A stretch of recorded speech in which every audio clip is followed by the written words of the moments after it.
Halo teman-teman semua, selamat datang di channel Denpono Media.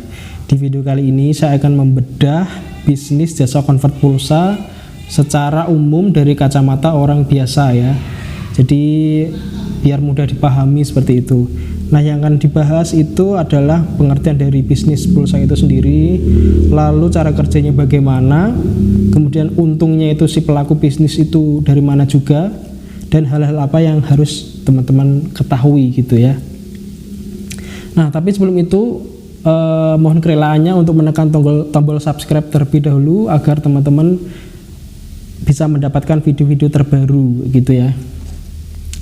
Jadi apa itu bisnis convert pulsa? Jadi bisnis convert pulsa itu secara sederhananya adalah tukar menukar pulsa dengan uang gitu kan, atau dalam bentuk lain misalnya saldo dana, OVO, GoPay, link aja itu ya, yang e-wallet itu semua. Nah, jasa convert ini ibaratnya itu orang yang menampung pulsa-pulsa itu tadi gitu kan. Nah, secara gampangnya seperti itu. Lalu kemudian cara kerjanya itu bagaimana gitu kan. Jadi mungkin teman-teman punya pulsa nih, kemudian melihat-lihat di forum kok ada orang yang ibaratnya menawarkan jasa terima pulsa sebanyak-banyaknya dengan nilai rate segini gitu kan. Cara kerjanya gimana sih sebenarnya? Nah, itu cara kerjanya sebenarnya itu si pelaku jasa ini adalah penampung pulsa. Pulsa dari mana? Pulsa dari orang-orang ini yang punya pulsa banyak, atau mungkin si pelaku bisnis lain misalnya JB itu yang jual beli akun gitu kan, biasanya pembayarannya pakai pulsa. Nah, itu dia kan punya pulsa banyak, kemudian dilemparlah ke jasa convert ini gitu. Jadi seperti itu intinya. Ada permintaan atau market gitu yang pulsa, orang-orang yang memiliki pulsa yang banyak gitu. Nah, ini si pelaku bisnis jasa convert ini memanfaatkan itu. Dia sebagai orang yang menerima pulsa-pulsa itu. Nah, nanti kan pertanyaan timbul lagi lah, itu pulsanya mau diapakan gitu kan. Nah, itu si penampung pulsa atau si pelaku jasa convert ini, pulsa yang mereka tampung dari orang-orang itu bisa mereka jual kembali ke orang-orang atau member-member yang lain di grup-grup itu dengan harga yang murah. Kenapa murah? Karena mereka beli dengan harga yang murah juga. Kenapa murah? Karena nilainya itu kan, pulsa itu nilainya memiliki rate yang mana itu nilainya lebih rendah di bawah nilai rupiah gitu. Contohnya itu misalnya rate pulsa Telkomsel itu 0,8 gitu kan, atau 80% gitu. Jadi setiap 100.000 dihargai 80.000, setiap 100.000 pulsa dihargai 80.000 uang rupiah gitu kan, atau 1 juta dihargai 800.000 gitu. Itu jadi orang ingin jual pulsanya 1 juta mendapatkan kembali uang itu 800.000. Nah, lalu pertanyaan timbul lah, itu si pelaku bisnis itu dapat untungnya dari mana? Nah, ini sering sekali saya mendapatkan pertanyaan seperti ini. Beberapa hari lalu juga dapat ini.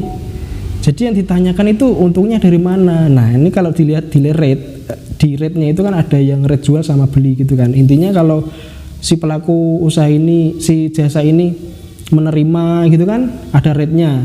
Kalau jual ada rate-nya juga. Misalnya ya, kalau saya orang awam bukan convert ya, misalnya saya mau jual pulsa 1 juta, itu dihargai 800.000. Tetapi kalau saya mau beli 1 juta pulsa, itu bayarnya 870 gitu kan misalnya. Berarti akan ada selisih harga ini kan, 70.000 ini ya, gitu.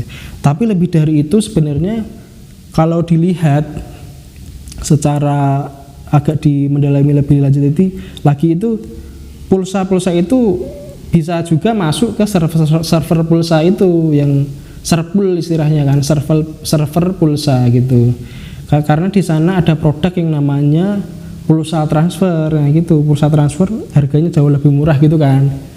Nah, tapi bagi teman-teman yang ingin menjalankan usaha bisnis convert ini harus bisa meyakinkan ke kalau mau dimasukkan ke Serpul itu harus meyakinkan bahwa pulsa kalian itu pulsa yang bersih, bukan dari hasil kejahatan penipuan gitu kan marak tuh, misalnya penipuan hipnotis itu minta pulsa lah, kalau dipikir-pikir itu pulsanya dari penipuan dilemparnya kemana gitu kan. Maka orang-orang yang menampung pulsa ini juga harus hati-hati seperti itu ya.